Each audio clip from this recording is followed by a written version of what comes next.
os voluntários aqui na Igreja do Cinema, e a gente estava conversando um pouquinho sobre qual é o sonho nosso para essa década. E Deus nos mostrava claramente quando a gente falava sobre um grande vento. Eu quero dizer que na sua vida tem um grande vento soprando. Está soprando um vento do Espírito sobre você. Esse ano de 2020 ele é emblemático, não só para nós como igreja, mas para você como pessoa, para você individualmente. Aquilo que nós vamos viver esse ano não tem precedentes. Mas eu vi que muitas das nossas caravelas estavam o vento soprando e ele soprava de lado, assim, e as velas estavam apontadas para aquela direção. E aí o vento forte soprando e ele chacoalhava as velas assim, deixava o ar dentro do navio, dentro da caravela turbulento, mas não necessariamente a caravela tinha tração, você concorda comigo? E as pessoas estavam reclamando do vento. E talvez você entrou nesse novo ano e tem uma turbulência no ar, tem uma turbulência nas velas. Mas antes de você reclamar do vento, antes de você reclamar desse vento poderoso que está soprando, hoje de manhã eu queria ajustar a vela. Porque eu via as velas sendo ajustadas hoje de manhã. E essa caravela ganhava um tranco assim. Porque o vento de frente para a vela fazia a caravela agitar a água debaixo dela assim. A água debaixo dessa caravela ganhava uma dinâmica completamente nova, porque esse vento de tão forte fazia a caravela virar o próprio eixo. E talvez nesse ano você precise de uma mudança de direção. Só que não reclama do vento. O vento talvez vai trazer turbulência assim, ó. Mas essa turbulência do vento não é para te destruir. Essa turbulência do vento é para te sinalizar a direção. E mais importante do que tudo aquilo que você está fazendo é para onde você está indo. Então, e muitas vezes a gente olha para a nossa circunstância e a gente adequa os nossos sonhos à circunstância. Eu quero que você adeque o teu sonho ao destino. Deus tem um destino para nós. Deus tem um destino para você. E eu nunca vi tantas pessoas falando de propósito. Já viu tanta gente falando de propósito, como tu fala assim hoje? Fala de propósito, e se eu perguntar assim, qual que é o teu propósito? Todo mundo fica já assim, nossa, eu não tenho um propósito. E eu mesmo, às vezes eu fico pensando, cara, será que esse é o meu propósito? Ou, uma vez, eu estava sentado, estava fazendo uma palestra na ExxonMobil, e eu sentei numa mesa para almoçar com o mestre dos mares. Sabe aquele mestre dos mares, assim? O cara que tem clareza de pensamento, noção de direção, que sabe aquilo que está falando, aquilo que está vivendo. Uma pessoa que pensa. Você quer participar de uma comunidade de pessoas que pensam? Não é bom você sentar do lado de alguém que pensa, que não está só seguindo a matilha, mas está sabendo uma direção, assim, sabe para onde o vento está soprando, e ele ajusta a vela, e aquela... Por acaso fiquei feliz de ver esse grande mestre dos mares hoje sentado aqui. André Girodo, quem não conhece, André Square. E ele falou para mim assim, Ciro, muitas vezes a gente adequa a nossa vida, a gente arruma um propósito para a gente, sabe como? A gente quer fazer alguma coisa, talvez você queira fazer alguma coisa esse ano. E aí você dá sentido para aquilo que você quer fazer, você fala, não, mas esse é o meu propósito.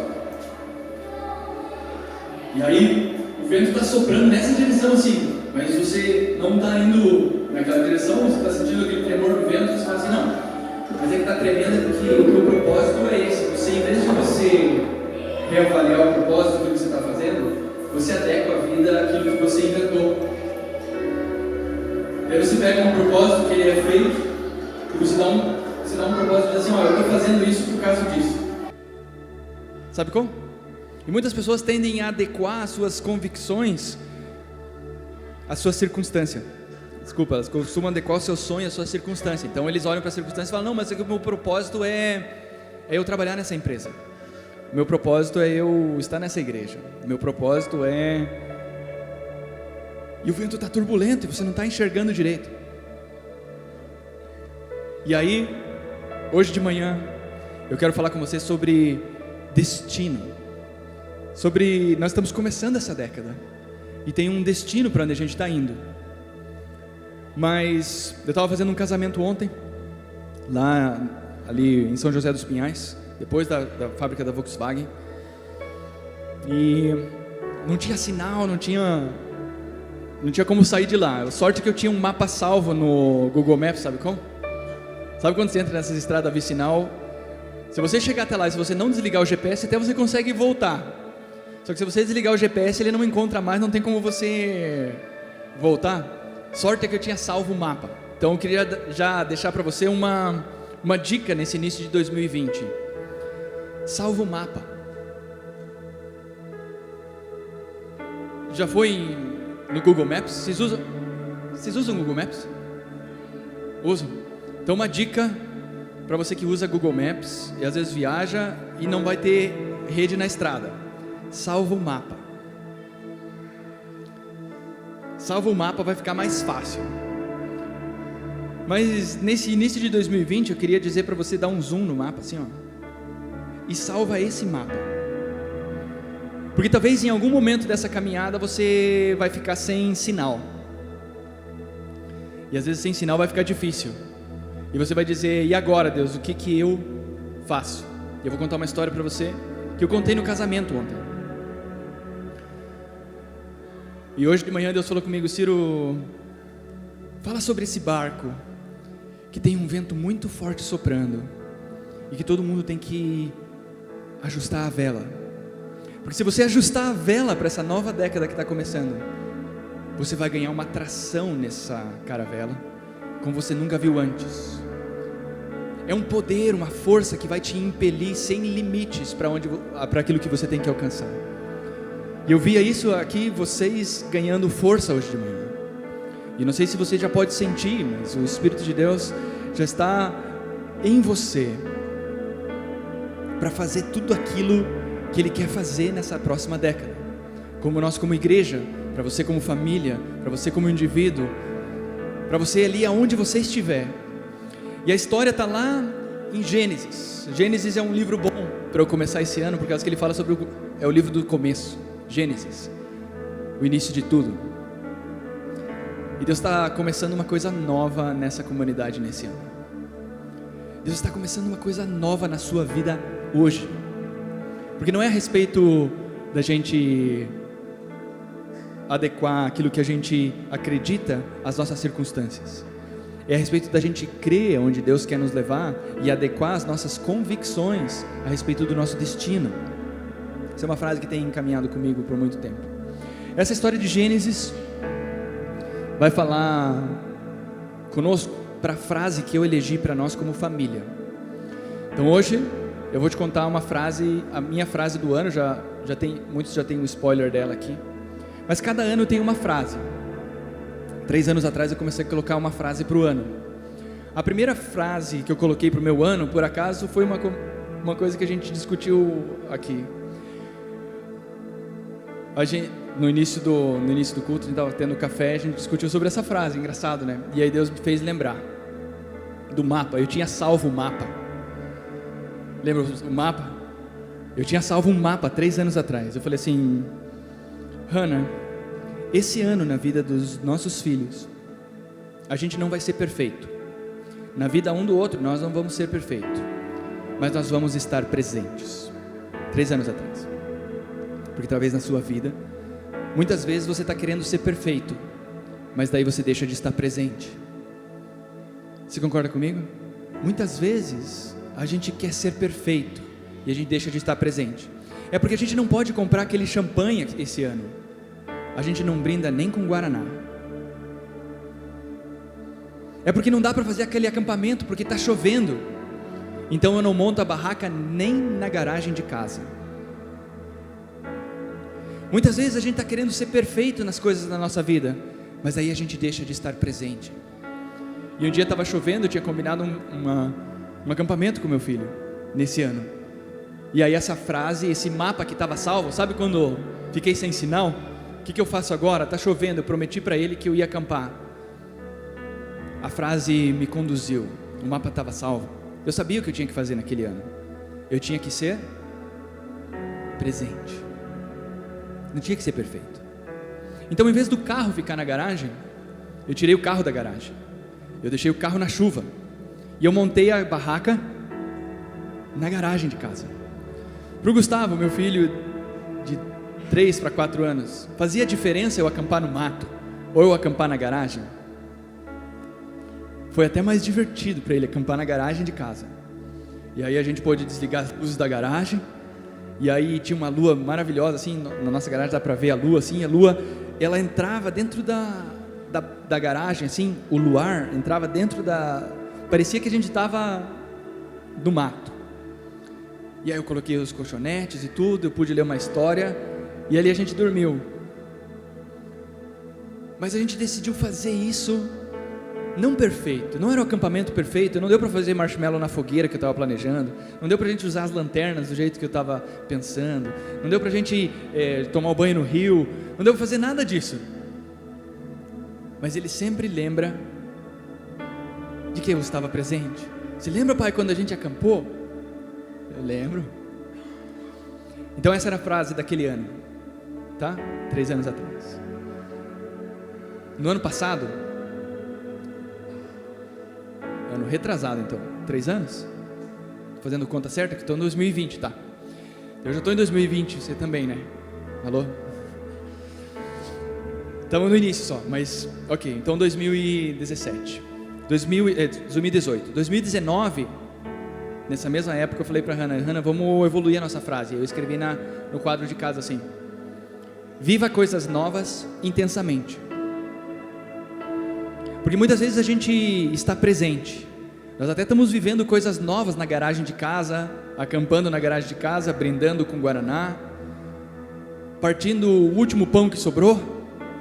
Você está até presente com aquilo que você tem, mas você não está inteiramente lá. E aí nós precisamos estar inteiramente lá, ou seja, viva coisas novas intensamente, seja presente, mas intenso naquilo que você está fazendo. Porque hoje a gente chega nos restaurantes e a gente se policia em casa até com isso, que o que acontece? A gente está na mesa, sentado na mesa um com o outro, como? Não é assim? E aí a gente está lá, a gente está presente, mas a gente não está inteiro, a gente não está intenso, a gente não está vivendo aquele momento. Então o ano passado, esse ano de 2019, foi um ano da gente viver intensamente, da gente estar lá, da gente desligar o celular, da gente desligar a rede social, da gente dizer assim, não, vamos viver intensamente a nossa vida aqui. Porque mais importante do que eu postar o que nós estamos fazendo aqui, é a gente fazer o que nós estamos fazendo aqui. Porque às vezes eu aqui no afã de postar o que está acontecendo, eu estou perdendo o momento, porque eu estou querendo mostrar alguma coisa. E você já viu aquelas pessoas, eu acho engraçado, eu estava na praia 2 dias, daí os meus filhinhos pegaram rotavírus, daí deu ruim, tive que voltar, mas eu vi as pessoas na praia assim, ó, tirando a foto assim, e ela tirava a foto, assim que ela tirava a foto, o semblante mudava, porque era só a foto, era só para dizer para alguém que eu estou aqui muito feliz, mas ela estava lá de verdade?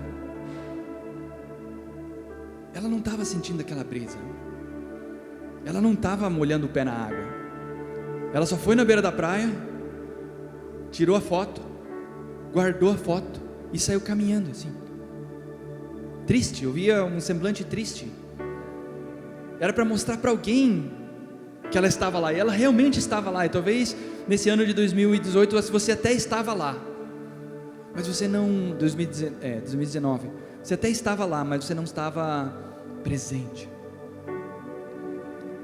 O que me leva então à frase para o ano de 2020.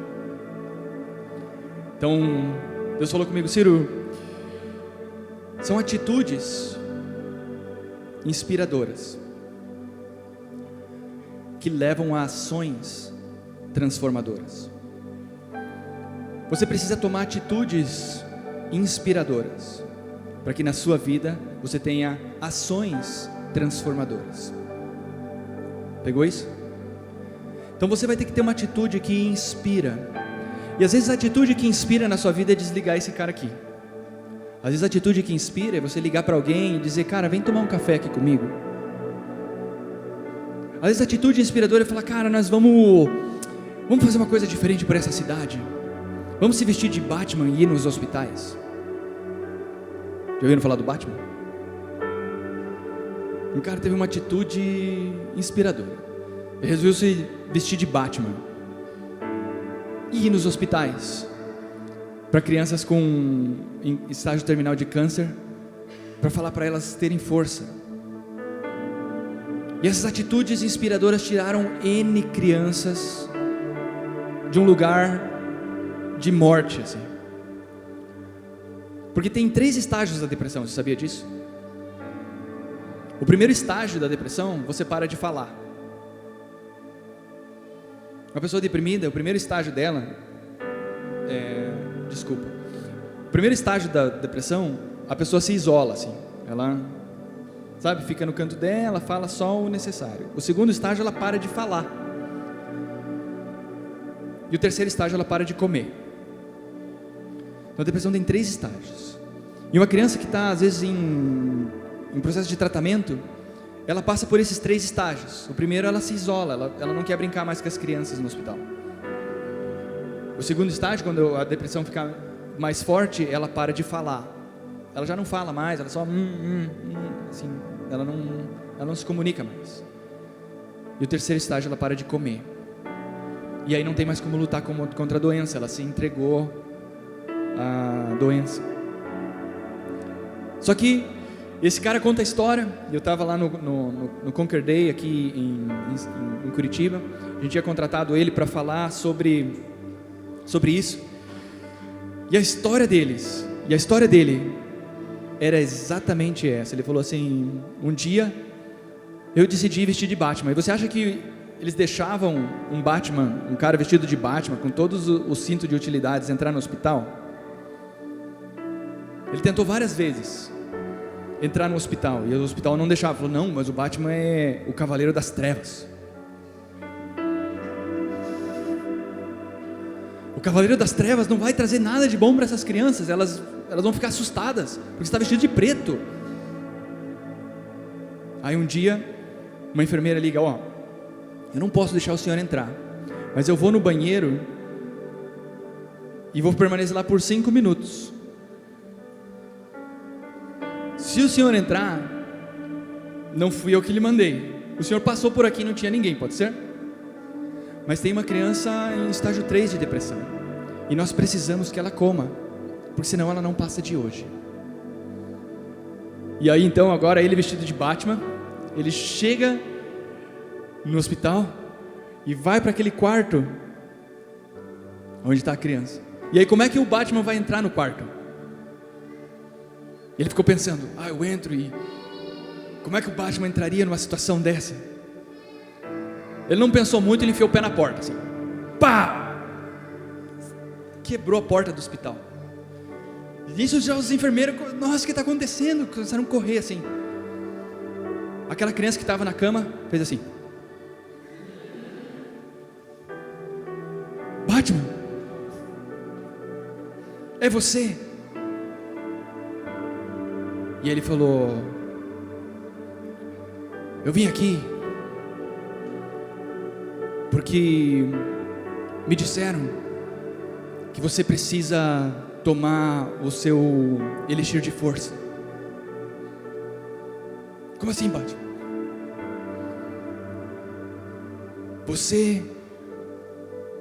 é o meu sucessor. Eu preciso que você tome o seu elixir de força.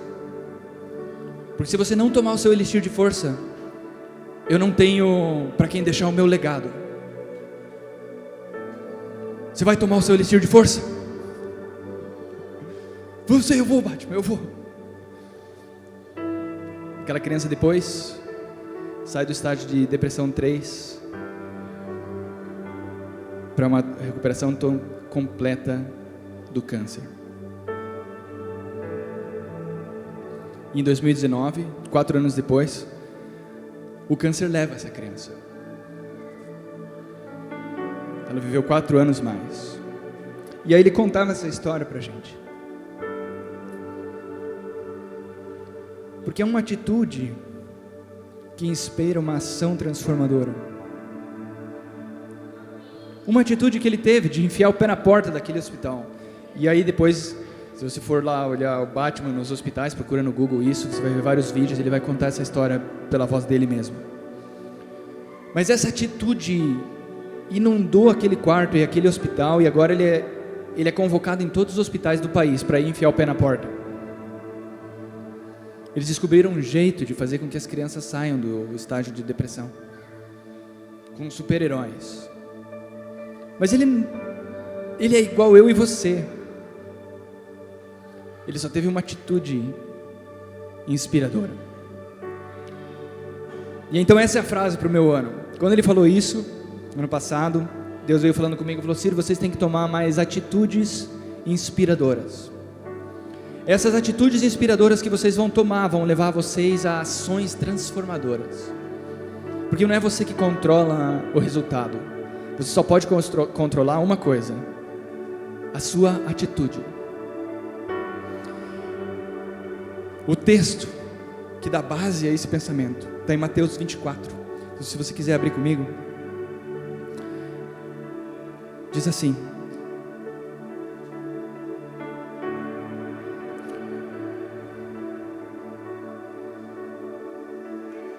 Mateus 24, do 10 em diante, tá? Eu vou ler para vocês. Se a Sarinha tiver o texto lá. Mateus 10, então Gênesis 24, versículo 10. O empregado, então assim, ó, Abraão tinha que dar uma filha para Isaac. Sabe a história de Isaac e Rebeca? Tá. Então Abraão precisava de uma filha para o filho. E aqui ele fala assim para o servo ir buscar uma filha para o filho dele. Então imagine vocês hoje, eu falava isso no casamento, imagine vocês hoje ter que encontrar a metade da laranja, que não é metade, que é um suco inteiro assim. Não tem essa. É fácil ou é difícil? Você sozinho, se você for sair, procurar alguém para se casar. Diga aí, Sarinha, é fácil? Não é fácil, certo? Eu só quero que você se conecte com esse sentimento do servo. Imagine que eles, assim ó, chega alguém e diz para você assim: vai lá e encontra uma noiva para o meu filho. E você tem essa incumbência de servo. Imagine assim, ó, aí você sai de lá, você fala assim: ai, não é fácil encontrar para mim. Imagine encontrar para o outro. Tem que saber muito bem o que é isso. E aí, esse servo então, começa nesse texto, ele carrega 10 camelos. E começa assim, ó.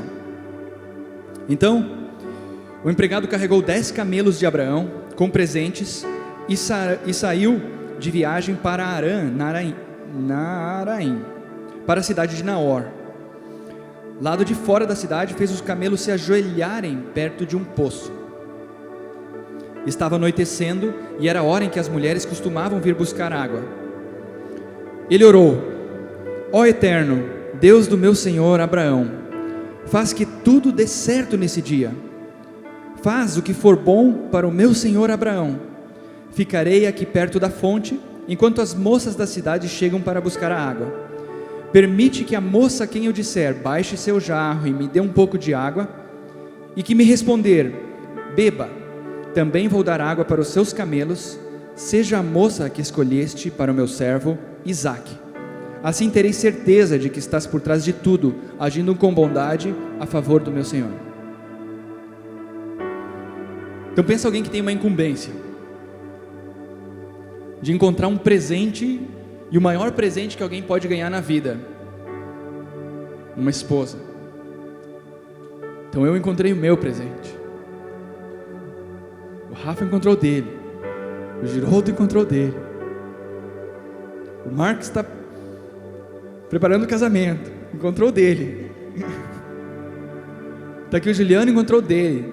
Está aqui o Flávio, encontrou o dele. Talvez você esteja aqui e você ainda não tenha encontrado o seu presente, mas quem encontra uma esposa, encontra algo muito bom. É um presente de Deus isso. Assim como foi um presente para Adão. Só que imagina que agora eu tenho que encontrar esse presente para alguém. E eu falo, como é que eu vou entregar esse presente? Quem que é o melhor presente? E aí eu estou sem mapa. Acabou o sinal do Wi-Fi, sabe? Eu falo assim, e agora? Cadê a estrada? Qual estrada eu pego? Ele ora. E ele se conecta no servidor central e baixa o mapa. E fala assim, Senhor, eu não sei, mas eu sei que você sabe. E se você sabe, eu preciso que você faça um download desse mapa em mim. Eu preciso saber qual é a estrada que eu vou pegar daqui para frente. Só que eu vou fazer um acordo com o Senhor. Vai ser assim, ó.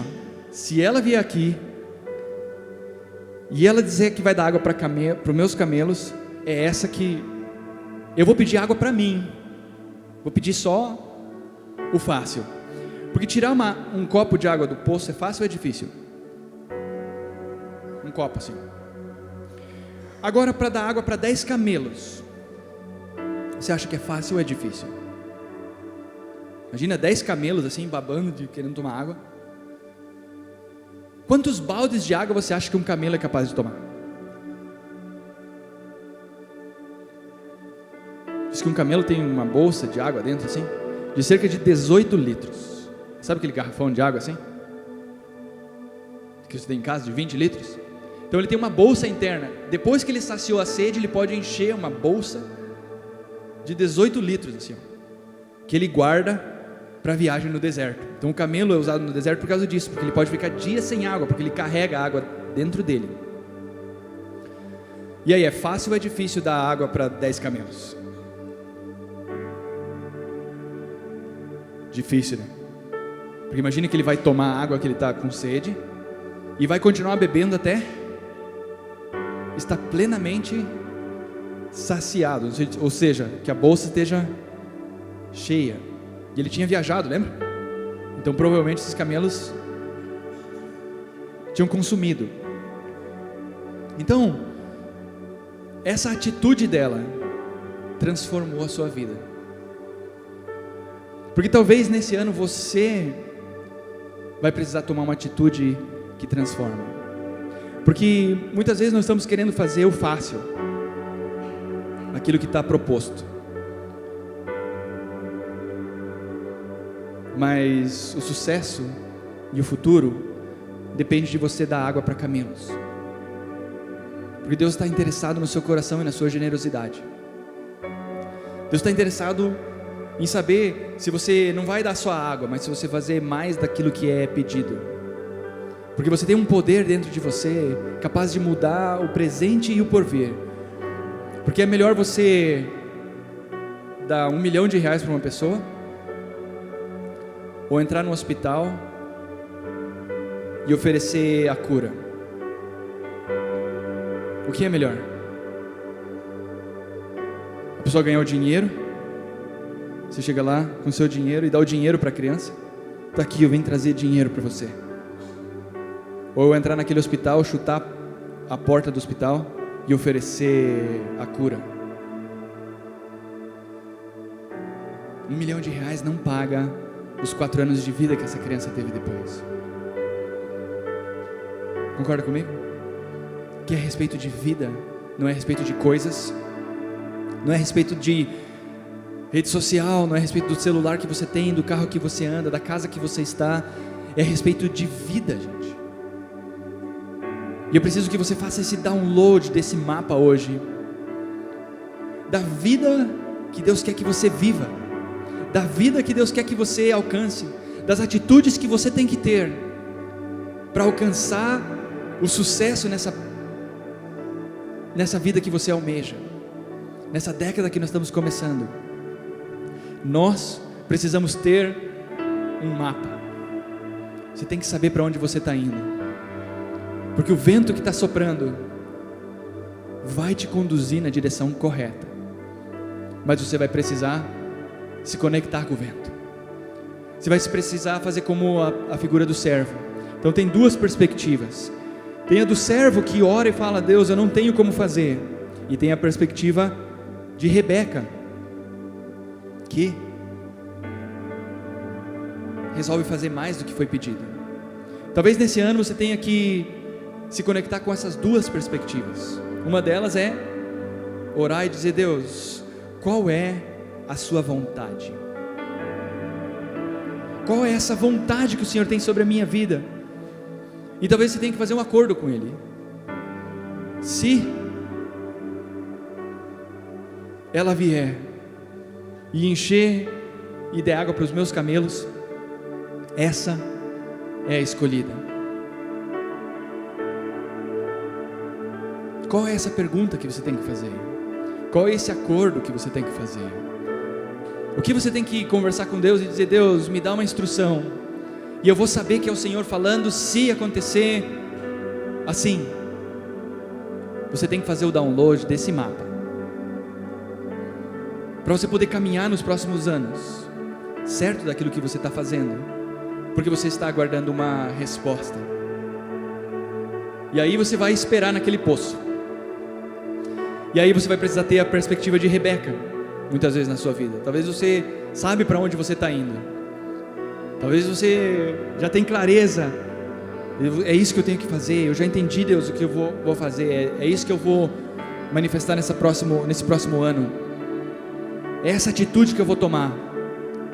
Então você tem que ter a perspectiva de Rebeca, que quando alguém te pedir água, você também dá água para os camelos. Quando alguém te pedir água, você não faz só tirar a água do poço, você oferece água também para os camelos. Só que isso vai te custar um pouco mais, vai te custar mais esforço, vai te custar mais tempo. Porque o que estava custando para Rebeca ali, na verdade? Tempo, certo? Era o cair da tarde e tirar todos aqueles baldes de água para dar água para os camelos. Era bastante água, cerca de 200 litros de água ela precisava tirar daquele poço, em baldes, né? Quem já tirou água de poço aqui? É fácil ou é difícil? Se você não tem uma manivela assim, ainda mais difícil, certo? Porque você tem que ir enrolando a corda no braço assim, ó. Consegue imaginar isso? Então o balde está lá embaixo e ele vem cheio de água, e você tem que ir enrolando essa corda no braço assim. E aí um balde tem cerca de 5 litros. Eu preciso de 200. São 40 baldes. 40 é um número enigmático na Bíblia, não é? Já parou para pensar nisso? 40 dias no deserto. Talvez a gente passou pelo ano de 2019 tirando água do poço. E é isso que eu sinto. Eu sinto que a gente fez mais no ano de 2019 do que estava proposto para nós como igreja. A gente resolveu: vamos tirar água desse poço. E tem uns fiéis escudeiros aqui que me ajudaram a tirar a água do poço por 40 vezes, para estarem mantendo essa comunidade, para a gente estar caminhando junto, para a gente continuar com a chama acesa, porque é a respeito de uma atitude que inspira, uma ação transformadora. E eu vejo que agora nós como igreja estamos prontinhos, porque a gente já tem água suficiente para enfrentar uma década de abundância. O Patrick me falou uma coisa, e eu vou citar ele aqui mesmo. Ele falou alguma coisa para mim, ele falou: Ciro, o que Deus tem falado comigo é que muitas vezes Deus vai dar só o necessário, só o suficiente, para que em outro tempo você possa ter o abundante. Muitas vezes na sua vida você vai ter que saber lidar só com o suficiente, só com o suficiente. Deus vai te provar num estágio de suficiência, sabe? Não vai faltar nada, mas é só o suficiente. Em 2019 foi um ano de suficiência, foi só o suficiente. Mas eu percebo que na vida de Rebeca, depois dela ter feito o suficiente, dos camelos terem, certo? Comido, ela se tornaria o quê? Noiva. E aí olha só, o texto continua e diz assim, ó: mal ele havia acabado de orar, e apareceu Rebeca, filha de Betuel. A mãe dele era Milca, esposa de Naor, irmão de Abraão. Ela se aproximou com um jarro de água sobre o ombro. A moça era extremamente bonita, virgem e pura. Rebeca desceu até a fonte, encheu o jarro e retornou. O empregado correu ao encontro dela e disse: por favor, poderia me dar um pouco de água do seu jarro? Ela respondeu: claro, pode beber. E segurou o jarro para que ele bebesse. Depois que ele tinha matado a sede, ela disse: vou dar água também para os camelos, até que eles fiquem satisfeitos. Disse isso, e mais que depressa esvaziou o jarro no bebedouro e correu de volta ao poço para enchê-lo de novo, repetindo a operação até que todos os camelos tivessem bebido. O homem a observava em silêncio. Seria aquela a resposta do Eterno? Será que ele havia coroado com êxito a sua missão? Assim que os camelos acabaram de beber, o homem deu a ela um presente de argola de ouro para o nariz, que pesava pouco mais de 7 gramas, e 2 braceletes que pesavam mais de 100 gramas.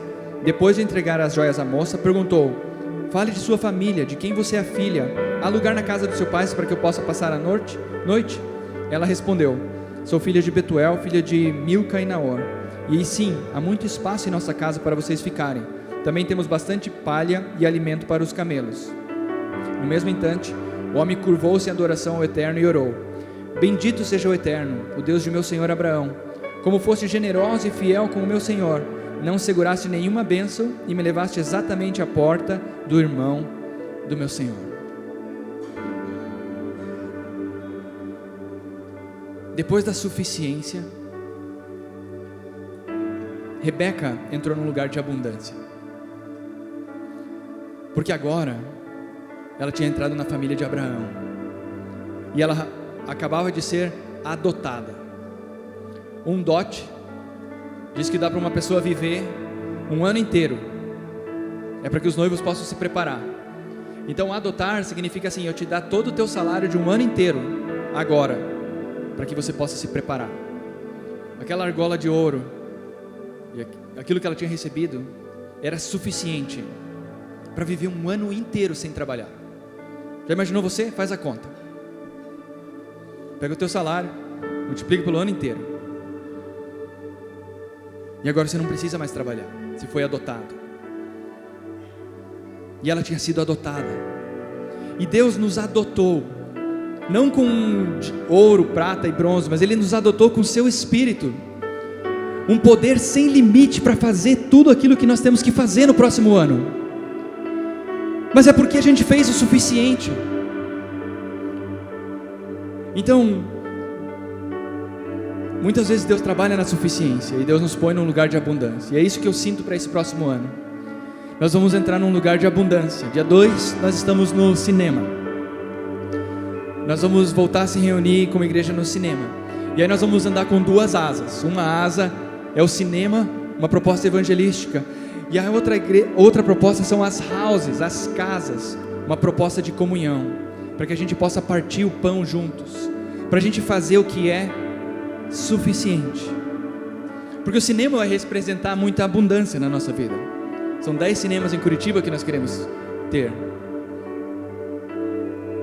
Mas não é a respeito daquilo, gente. É a respeito de a gente fazer uma igreja que vai ser bem grande, e que já é bem grande, parecer bem pequena. E ela só pode ser pequena na medida que a gente senta à mesa, à medida que um senta na mesa do outro. Que você tome uma atitude inspiradora nesse ano e passe a sentar à mesa. Não uma mesa da rede social aqui, curtindo os likes e tudo, mas convidando para um café, sentando para almoçar, para jantar junto, para estar durante a semana um na casa do outro, para que a gente possa viver uma comunidade consistente e relevante. Mas essa atitude vai inspirar ações transformadoras. Nós precisamos viver um novo tempo como pessoas. Nós precisamos de atitudes que inspiram, ações que transformam. Essa é a frase da minha família. Se você não tem uma para a sua, você pode emprestar a minha. Você pode pegar uma das minhas dos anos passados. Mas eu inspiro você a você definir um mapa para você, como que você vai agir nesse ano. O que você vai empreender nesse ano? Quais são os novos caminhos que você vai empreender? Porque os caminhos que te trouxeram até aqui não vão te levar para o futuro. Velhas estradas não levam a novos destinos. E eu sei que você quer um novo destino nessa sua vida. Então, construa esse novo destino. Isso vai depender de uma atitude hoje, nesse nosso primeiro culto. E aí, então nós estamos começando uma série aqui na Igreja no Cinema. A gente terminou o ano passado falando sobre a série no último mês. Foi a série assim: dar presente, ter presente e ser presente, não é? E agora a gente quer começar uma série na Igreja no Cinema chamado A Vontade de Deus para Ser Presente. E aí nós vamos perscrutar essa vontade de Deus. E nós vamos poder conversar aqui nos nossos domingos sobre como ser presente. Mais do que ter presente ou dar presente. Como é que nós vamos ser presentes nesse ano? E aí, na ambiguidade da palavra, você vai ter que ser presente no sentido de estar, e você vai ter que ser presente no sentido de você se doar, no sentido de você partir a sua vida. Esse é o símbolo de partir o pão, de que você possa partir a sua vida para ser o presente na vida das pessoas, porque elas estão esperando você, talvez lá naquela cama de hospital, talvez seja numa empresa que está indo à falência, talvez seja num relacionamento que está à beira do divórcio, talvez seja um filho que não conversa com o pai, ou um pai que não conversa com a mãe. Você tem que ser presente lá, mas isso vai exigir de você dar água para alguns camelos, vai exigir de você fazer mais do que você está pensando. Talvez você vai ter que repetir essa operação algumas vezes, mas depois do suficiente, você vai experimentar uma vida transformadora. Amém? Qual que é o seu propósito? Voltando ao início, qual que é o seu propósito? Ele está expresso em você. Ele não está escondido numa gaveta de meias no céu. E Deus não escondeu o propósito de ninguém em lugar nenhum. Então a gente fica orando, perguntando: Deus, qual que é o meu propósito? Deus revelou em você. O propósito está revelado em você. Qual que é o fruto de uma macieira? E qual que é o propósito de uma macieira?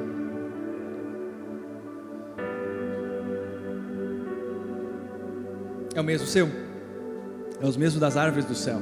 É os mesmos dos animais do campo? Uma macieira vive e existe para quê? Para gerar outra macieira. A maçã é só o fruto. Aquele fruto cai, bate no pé, rola, é regado pelo aquele açúcar e aquela água que tem dentro da maçã, apodrece, e o que nasce? A semente que estava dentro da macieira gera outra ou outras macieiras. O teu propósito está impresso em você, está impresso em mim. O teu propósito é a sucessão. O teu propósito é o próximo que vem atrás de você. Então não está escondido. Então você tem que encontrar a sua Rebeca, como Isaac encontrou aqui. Então você tem que encontrar o seu Isaac, como Rebeca encontrou aqui. Porque só encontrando ele você vai poder o quê? Suceder. Você vai poder ser bem sucedido. Esse é o teu sucesso, esse é o teu propósito. Não está escondido. Agora você precisa desse download, você precisa desse mapa, para saber, Deus, aonde está? Assim como o servo precisava, você precisa deste mapa para ser bem sucedido. E Deus quer que você viva muito bem. Quando eu tive filho para ele dar tudo para mim ou para eu dar tudo para ele? A gente tem filhos para ser a nossa sucessão, mas a gente dá tudo para ele. Quando Deus colocou você na terra, Ele colocou você na terra para você adorá-lo, para você levar café na cama para Deus, para você cuidar dele, ou para ele cuidar de você? É o Gustavo que me adora ou eu que adoro ele?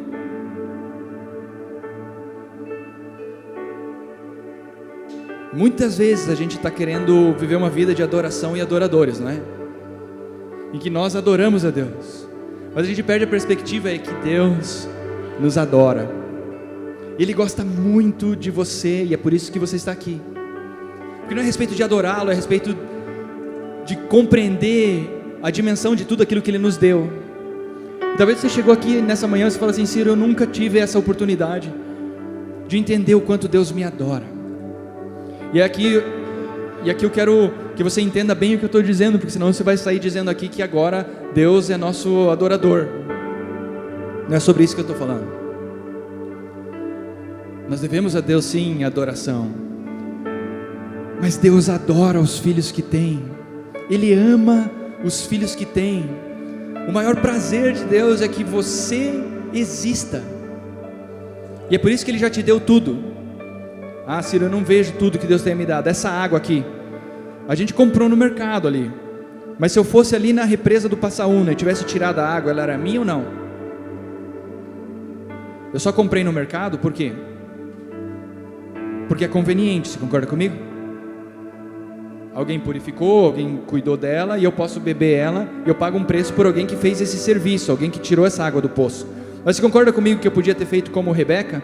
Eu podia ter ido lá e pegado essa água do poço, e ela seria minha? Todas as águas do rio são suas, todas as águas do mar são suas, todo o ar que você respira é seu, não tem preço. Toda a grama, todo o fruto, tudo que essa terra dá é seu. É que a gente colocou Deus já te deu tudo o que você precisa. Se você passar de São José dos Pinhais, como eu passei ali, e aí perdi o sinal de GPS, tem umas terras assim, você olha assim: nossa, mas será de quem que é essa terra? Você acha que é de quem? De ninguém. São terras devolutas, que eles chamam no direito. São terras que ninguém conquistou ainda, porque a cidade não chegou lá, porque não chegou alguém bravo o suficiente para matar as aranhas e expulsar os bichos e construir uma casa lá. Então ninguém quer aquela terra ainda, até que a cidade chega lá, alguém vai lá, loteia e diz: não, essa terra aqui é minha, agora eu vendo. Pelo exercício de fazer o quê? Arar a terra, preparar a terra para que você tenha ela mais fácil, para que você possa só ir lá, pagar um preço por essa água que está purificada. Mas já foi te dado, está dado. Todo esse universo foi dado para você. Se você quiser conquistar Marte, você pode, ele é seu. Quem conquistar primeiro vai fazer o quê? Lotear e vender para você, talvez. Aquele planeta é seu. Se você conseguir criar um foguete forte o suficiente, aquele planeta é seu, está dado. Consegue entender isso? O poder do dar. E eu tenho dado tudo para os meus filhos, e talvez você precisa perceber que Deus já te deu tudo. E eu queria orar com você nessa manhã, para que você tenha essa perspectiva do quanto Deus te ama. Talvez você nunca chegou aqui de manhã e você não viveu isso ainda, não viveu essa plenitude de vida, essa completude de que Deus tem tudo para te dar, e Ele quer te dar tudo. Então eu queria convocar você a orar comigo, nesse momento.